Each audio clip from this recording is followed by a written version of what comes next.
But in the real world, though, that's not. Here's the thing. In my real world, it's possible. I know, but in your real world, maybe it's not. But in your real world, everybody's using drugs. So in my real world, hey guys. Today, I'll be reacting to a conversation between Jordan Belfort from The Wolf of Wall Street as well as Grant Cardone.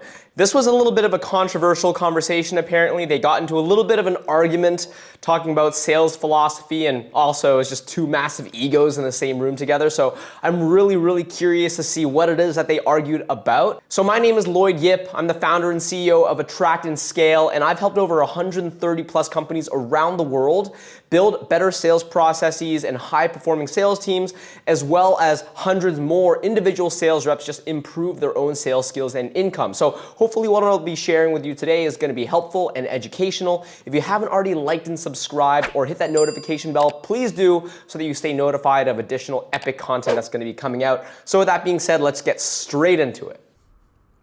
because I made 3 days of phone calls that were brutal. Hey, I'm coming to San Antonio, man. Will you give me 5 minutes? And this is before anybody knew who I was, right? No books, no kind of notoriety. So they're like, no, don't come by. But see, that was interest. To me, that's interest. No, I'm not interested. Not interested. So not interested to you is interest. Well, it is. It says not interested. Okay. Not is an adjective to describe interest. Okay. Right. I don't think that's actually how it works, but I'm going to continue to let Grant explain himself here. Right? So it's a level of interest. So if someone says they're not I have, interested, on a then scale from 0 to 10, what interest level do you have? None. That is a level. right? Okay, and then 1, 2. Okay, so I think that's very odd in terms of his perspective. I don't believe that if someone says, I'm not interested, that not is just like an adjective to describe their level of interest. I mean, if it was, it's pretty much saying, yeah, like I have no way that I'm going to ever buy. Now, I don't necessarily think that this is 100% bad, because if you believe that there's always a chance, that there's always a possibility, no matter what it is that the prospect says, they might still buy if I work up some sales magic, that actually means you might be able to close some tricky deals. Some deals that you might only be able to close if you're very persistent, or if you just have like an insane level of confidence that you can sway someone.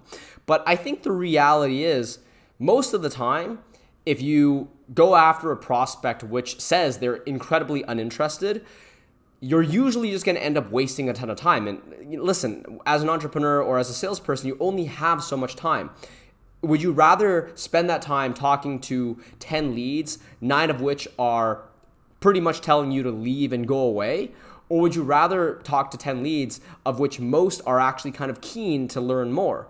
You know, even if you are able to turn around 1 or 2 of those leads that tell you to screw off, even though that means you're a great salesperson, the reality is you would have gotten better results if you just allocated your time towards higher probability prospects. Now, I will say, sometimes people don't really know what it is that they're even interested in themselves. Like, what's that Thomas Ford? I think that's his name, right? Ford, the guy who made Ford Motors, Thomas Ford. If someone knows and I'm wrong, just correct me in the comments below.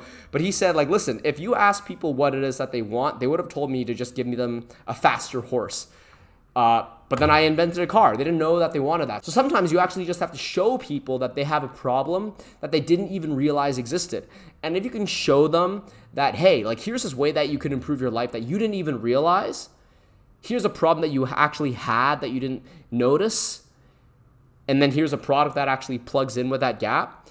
They might actually buy, right? And that's a really great way for you to be able to pretty much turn someone who would have not purchased because they aren't interested into someone who ends up buying.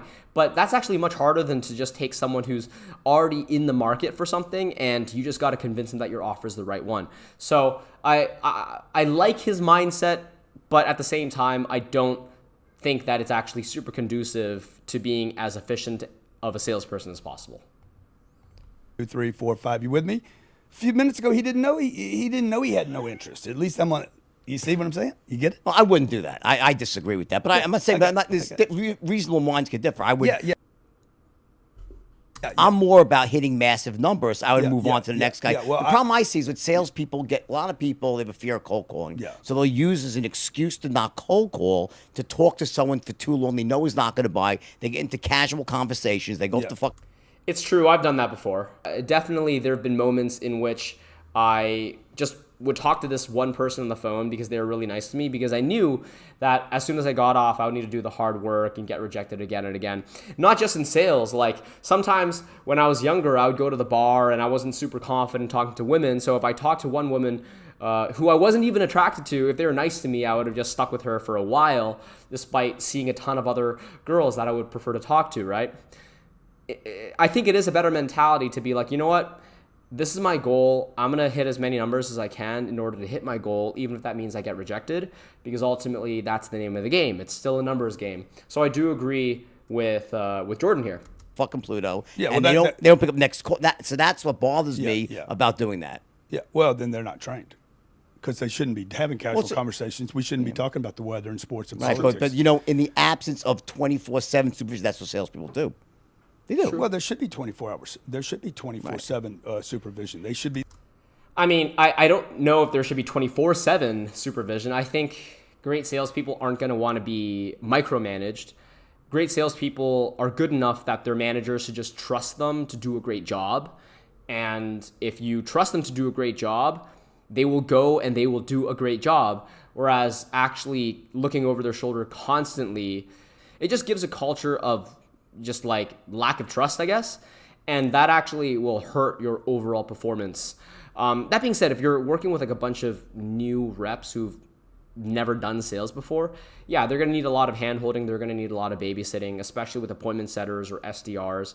But once you're like closing large deals, you better hire someone that's just good enough that you can trust to not have to micromanage, in my opinion. The phone calls should be recorded. The manager should know exactly what they opened with. But in the real, that's all true though. That's all true. Like these metrics are really quite important to have as a manager, to know like how many dials they're making, how many sales calls they're doing, how are they actually talking during the calls. They should be recorded so that you could go afterwards and do a little bit of pipeline review and analysis on how you could improve your tonality, your objection handling, like literally everything, right? So I agree with Grant on this. the world though, that's not. Here's the In thing. my real world, it's possible. I know, but in your real world, maybe it's not. But in your In real my world, real- everybody's using drugs. So in my real world, fucking nobody's using drugs, and you're going to set the intention. Hey, I'm calling because I want to get you on this program. That's the reason I'm calling you.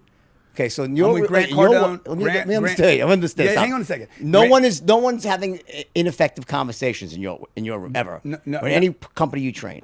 No, I didn't say that. Okay. I said in my real world, where we work, where in Miami, when those guys are on the phone, every one of those calls are recorded. Right, and everyone's listened to by QC people. Every single one. Management, and they're intervened if they're incorrect. They train every morning. They train every night. Okay. They're recorded in their training.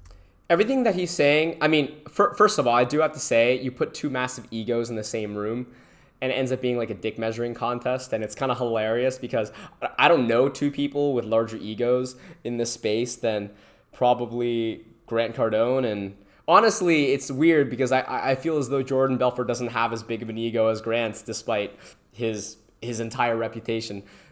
Being in jail for as long as he had probably gave him a little bit more of a humble attitude.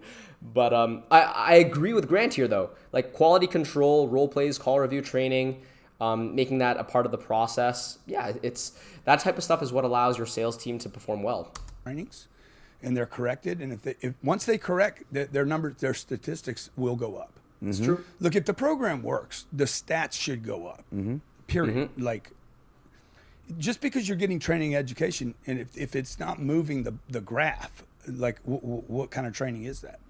Okay. So we measure everything by a graph. The graph's either going up or it's going down. And if it's going down over and over, then you get to go away. Okay. So so you think that at any given moment in the average sales force out there, salespeople are just always doing the right, even if they train. I can't talk about the average sales force because I'm thinking about mine. So mine needs to become the model. Right. I got guys selling on the phone, like the calls you're talking about, that will make more money than a guy at Goldman Sachs. Okay. Selling a $20,000 product.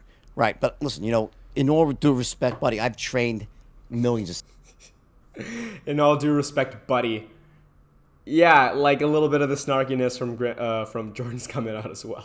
Salespeople. Millions. And I have. And I just know, and I've trained all types. And I know that. How'd you train them, though? What? How'd you train them? Doesn't matter. The From point stage? Yeah, it matters. It matters No, it because doesn't it matter. matters whether it works or not. No, I've trained in my own business, and from stage and as a consultant. The point is that my opinion is human beings are human beings, and people, the average salesperson, that if you leave them to their own devices, they will tend to stay too long on a call because they don't want to. Yeah, and listen, like left to their own devices, there's a lot more bad habits that'll happen than just staying on the call for too long, right? I don't know why Jordan is like jumping on this particular point, but other bad habits such as like not tracking their numbers in their CRM,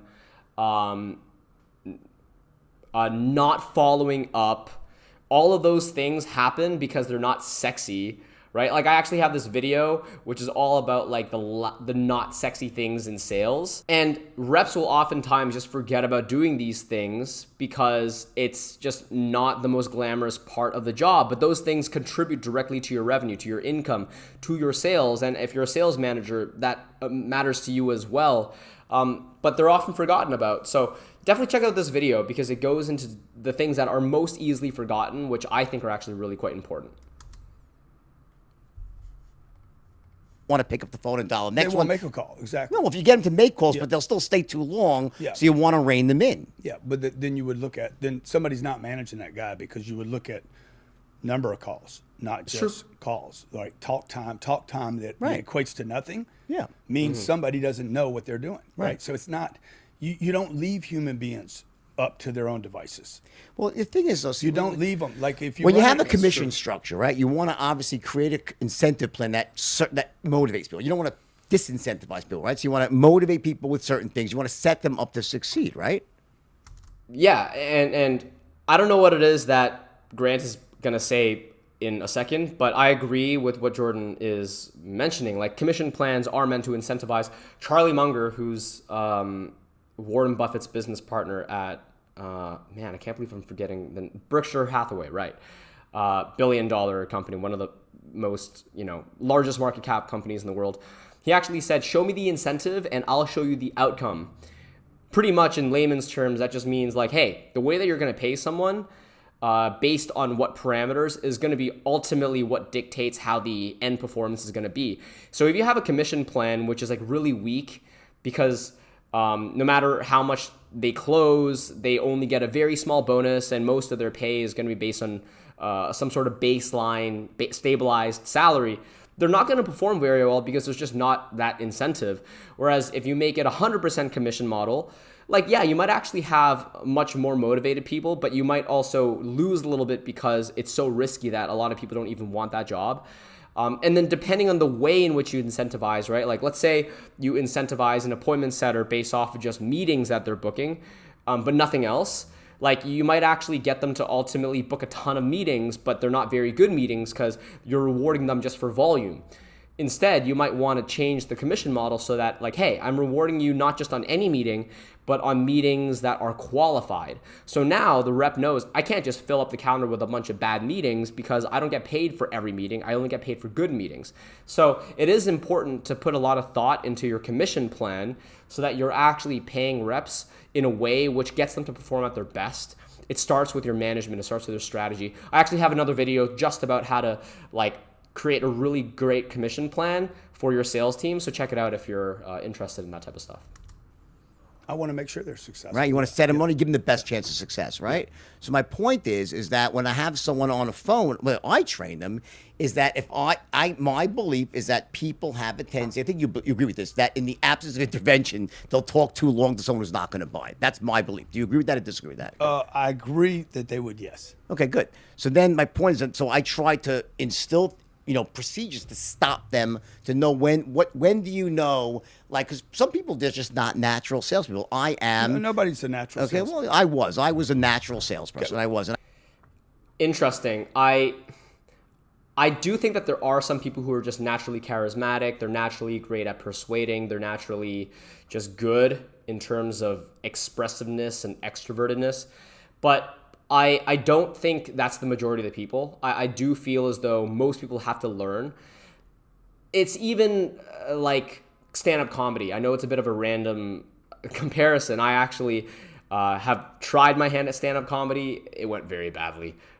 Don't tell anyone. But the reality is you can be super funny, but then as soon as you go on stage, you're still a little bit naked. You're feeling awkward. That natural humor that you have doesn't necessarily come across. And that's because when it comes to stand-up comedy, it's actually very surgical. It's very precise. The best comics out there, they've practiced every single line again and again. They're not just making things up on the fly. And in sales, yes, there's a lot of natural skills that you can just have, and you can have this just like innate ability to connect with someone.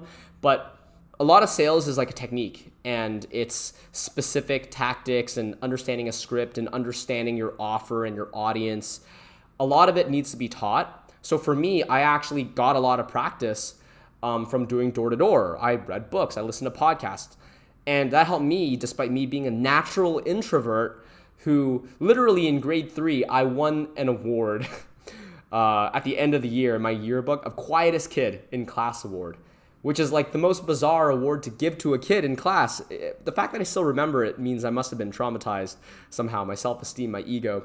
But that was kind of who I was. I was just very uncomfortable around people, and sales taught me how to become much better in terms of tonality and confidence and listening skills and asking questions. This can all be taught, right? And definitely, I hear a lot of people saying, oh, I'm introverted. I don't know if I can ever be good at this. I think introverts can be very good because such a large part of sales is about listening.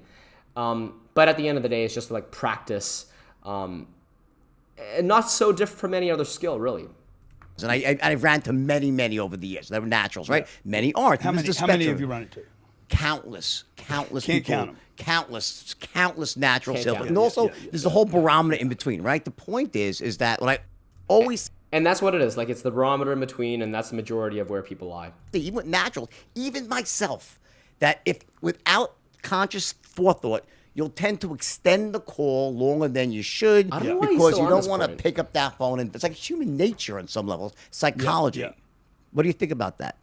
Yeah, I think people want to avoid, that's why I said earlier, it is the number, it's the volume. What do you? Yeah. It's a numbers. Like when I was in door to door, you just try to hit like 50 to 100 doors a day. When I was cold calling, here's the thing: when I was doing business to business enterprise software sales, it wasn't just about a numbers game. It was a combination of having good enough quantity, but also high enough quality. So if you're going to be calling a CEO, you're not going to want to call and just give him like a random pitch. You're going to want to have been well researched and seeing, okay, like who are they? What is it that they're all about? Let me come prepared to the cold call so that I sound like I know what I'm doing.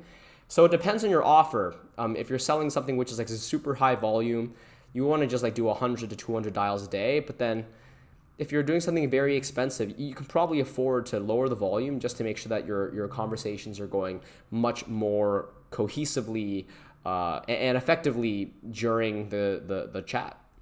You made fun of her of NLP, right? Neuro-linguistic pro. I heard someone say, I just got to know. I don't think much of any gimmicks like NLP, gimmick. Yeah, totally. I've never had an NLP salesman work for us. Like, Well, I don't know if there are NLP. they've never been. I don't know what an NLP salesman look like. It's not. I don't either. I know guys that are like, hey, I'm doing LM. Good. They never work. They're never. Have you studied it at all? No, they're never productive. I don't really know much about NLP. Like I know what it is, but if you're not sure or if you're not familiar with this, it's called neuro-linguistic programming, and it's almost like this weird hypnosis thing where you're using certain words to trigger certain responses. I've never practiced in it. Yeah, it does sound a little bit gimmicky to me, but who knows? Like I want to be open-minded. So we got, I don't know, I think we got 80 salespeople on the phone today. So I got guys keeping stats on people. We're like, hey guys, look, there's no fucking tricks here. The trick is the call. The trick is a good contact. The trick is that they're qualified to buy from us. Then you got to make contact. Qualified to buy. They can afford the product. They need the product. They want it. That, yeah, define qualified. Yeah. We're talking to a decision maker. Who has the money? The money. Yeah, so qualification, it is key. And that's why I think it's kind of odd, because earlier Grant was saying, is like, oh yeah, no interest is still a level of interest. But in reality, you don't want to be talking to buyers that have no interest, because if there's no interest, they're probably not super qualified, right? In the same way that if they have no money, they're not qualified. If they don't have the need, they're not qualified. If they don't have the budget authority to buy, they're not qualified. If there's zero interest, they're also technically not qualified. Why are you talking to them? That being said, like I was referencing before, you can create interest if you feel as though this person just doesn't see the world in the same way that you do. They can be persuaded and convinced that, hey, maybe you should be interested because it can improve your life. That being said, it's a little bit easier to do sales with people that already are, bought into solving of a problem, and you just need to show them that your solution is the correct solution to solve their problem. It's a much easier person to ultimately sell, and that I would consider to be a qualified buyer. Money and the interest. And the interest, okay. And the need. Okay. Okay. And so they come pre-qualified to the sales No, force? not necessarily, but I'm just saying if you're not talking to qualified people, it doesn't matter, right? So I could be talking to Grant Cardone, the decision maker, Right. who is qualified, who has money, but fuck it, I ain't making that decision. That's not my decision. There's no tricks when I'm talking to a guy on the phone. That phone call I did a few minutes ago, that's $100 million worth of deals. You can't trick a guy into that. I can't cross my legs and think, okay, that's going to get You keep the deal. using the word trick, though. Like, what do you mean trick? I'm confused when you make trick. There's no gimmick, bro. This is what your viewer needs to see. It's not like, trick. There's no trick. Is there strategy? The strategy is to have a full pipeline. So, but what about once you get a qualified buyer on the phone? Is there a strategy then or no? Certainly, but What's the best strategy then? to make contact? And find once out you, what the once interest you is, make to contact, determine what the need is, and then what's and the to strategy? fulfill the need. And then what's the strategy? How do you do that? How do you explain? Okay, so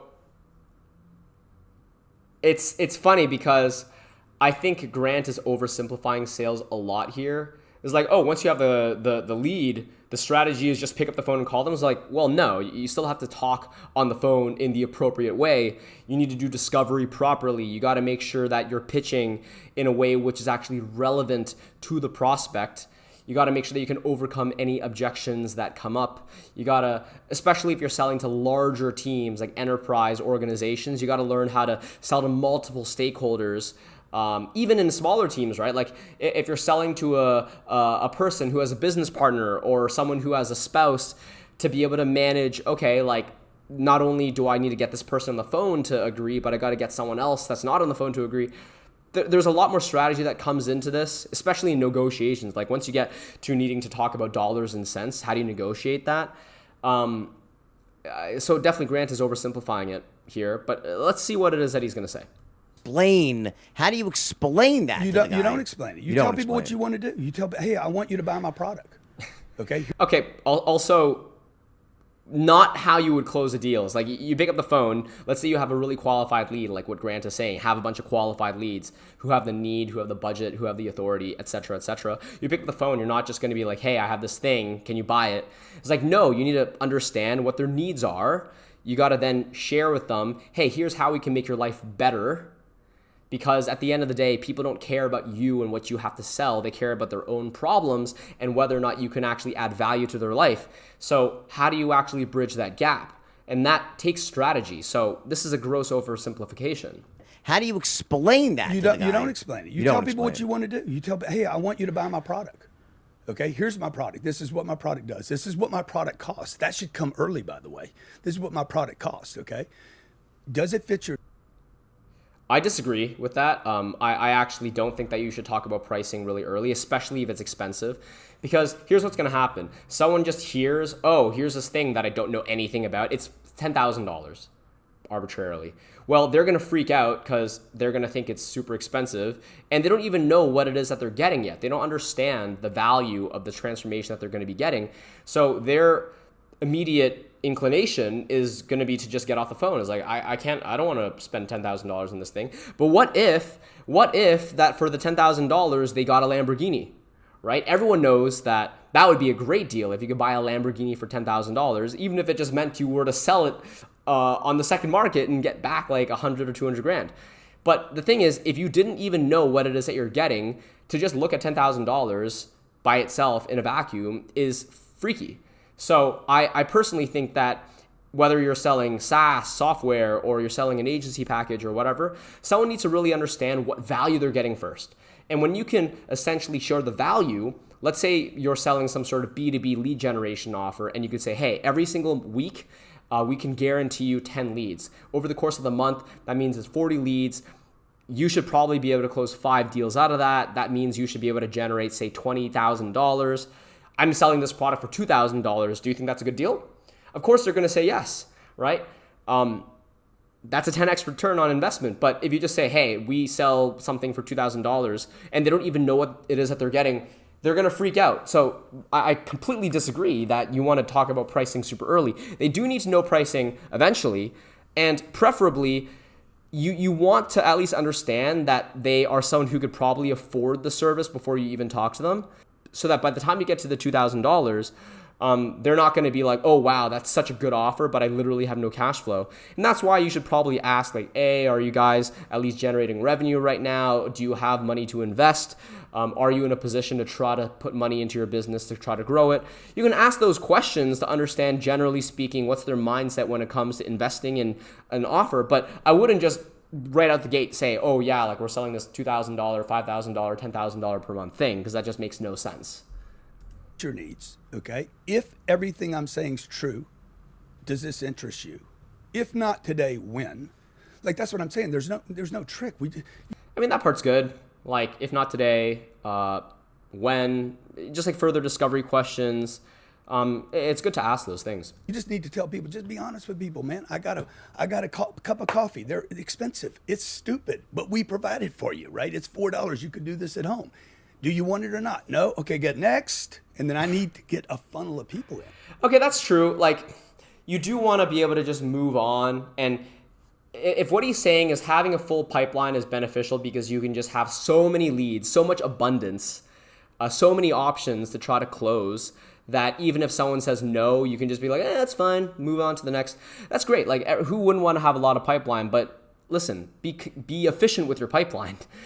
You know, if you have 100 leads that you worked really hard to generate, don't just waste all of them because your sales skills suck. You know, actually have a good conversation with them and optimize your conversion rate on the phone, close the deals that you can, and then still understand that it's a numbers game and you want to talk to a lot of people, as many as you can. Do both. Why not do both? That's how you're going to get the best results. I tried the other way. I tried the special words.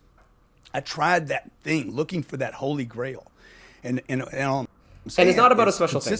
It's not about a special thing, right? Like, what he's talking about is not as though you need to do NLP or have these like magic words to just follow good sales strategy. I'm gonna have more content, by the way, guys, about like what I consider to be the perfect sales call script. If you want that, just a comment below so that I know that there's interest, so I don't waste a ton of time making something that no one's interested in.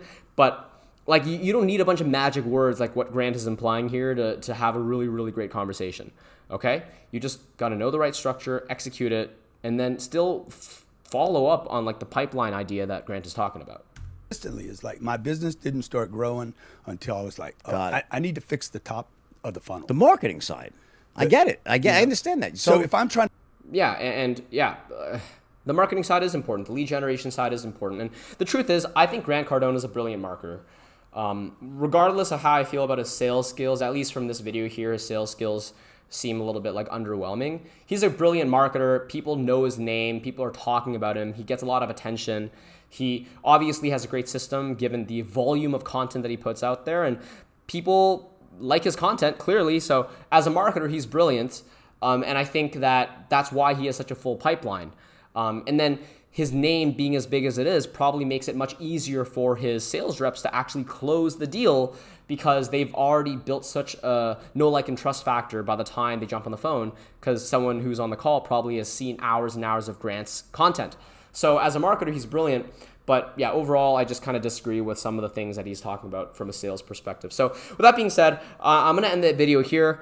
For those who haven't figured it out yet, I'm a sales coach and a sales trainer, and I've also helped 130 plus companies when it comes to optimizing their sales, their lead gen, and even helping them build sales teams. So if that's something that you want to do, if you want to improve on those things, whether you're an individual sales rep wanting to improve their skills, or you're an entrepreneur or sales manager looking to hire and train a high-performing team, book a call with me below and we can have a conversation about that. My name is Lloyd Yip. Super excited to meet you potentially. If you want to see more content, it's right up here. And until next time, cheers.